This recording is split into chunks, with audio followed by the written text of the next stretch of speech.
When you get into the promised land is that you're going to trust in the gods of the fertility. You're going to trust in the foreign gods. You're going to trust in idols. You're going to turn your heart away from me. Be careful not to do that. And that's exactly what they did. And so during the time of the judges, they went through this dark period in their life. In fact, some historians consider it to be one of the darkest times in the history of Israel.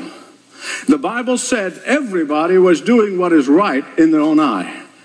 It was time of upheaval. It was time of moral failure. It was a time of severe testing. It was a time of temptation. It was a time of being enticed by the surrounding corrupt culture. It was a time of being obsessed with finding the secrets for prosperity. It was a time for looking to Baal and the fertility gods for blessings instead of Yahweh. It was a time when God's people found it easier to conform to the current of culture than to be obedient to Yahweh. That's how it was. It was a terrible time. And in the middle of this oblivion to the power and the blessing of God that has blessed them for years and years and years, took them out of the slavery of Egypt, parted the Red Sea, provided for them supernaturally and miraculously. In that time of oblivion to the blessings of God of the past, catastrophe struck. Famine hit the land.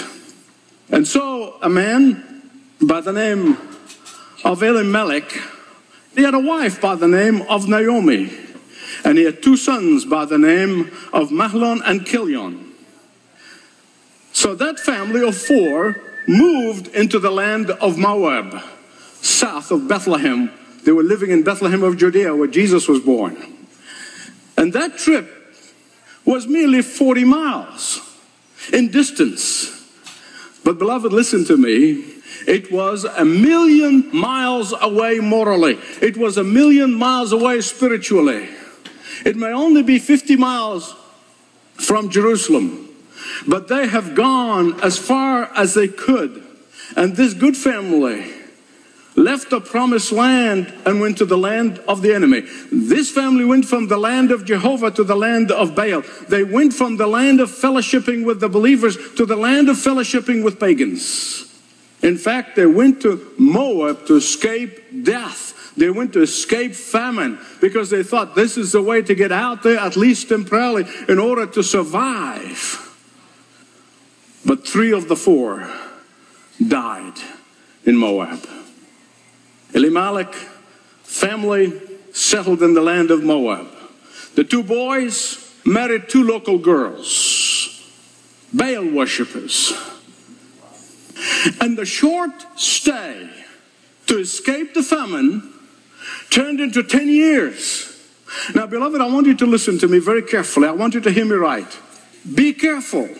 In fact, always be careful when you think that you can handle temptation without falling into the temptation. Always be careful when you think that you can be in a relationship with an unbeliever only temporarily. These temptations have a way of turning into permanent stay. And there is a curse, not a blessing. During that time, the father and the 2 boys died. They had no children. And so, in fact, none of them could have imagined, in their wildest imagination, when they left Bethlehem to go to Moab, none of them would have imagined that such a tragedy would have occurred. When they made that 50-mile trek from Bethlehem, did not realize that the utopia is going to turn into agony of soul, that the dream has turned into a hellish nightmare, that the desire for prosperity turned into grinding poverty. But here's the problem. Back then, you got 3 widows, and back then, a widow who does not have a male relative to support her was worse than a destitute. That's how it was. And so Naomi looks at her 2 daughters-in-law and says, you go back to your gods, you go back to your country, you go back to your families, because now I'm going to go back to Bethlehem. And I'm hoping against hope that my God shall provide a male relative who can provide for me. In her bitter experience, Naomi wanted to be alone.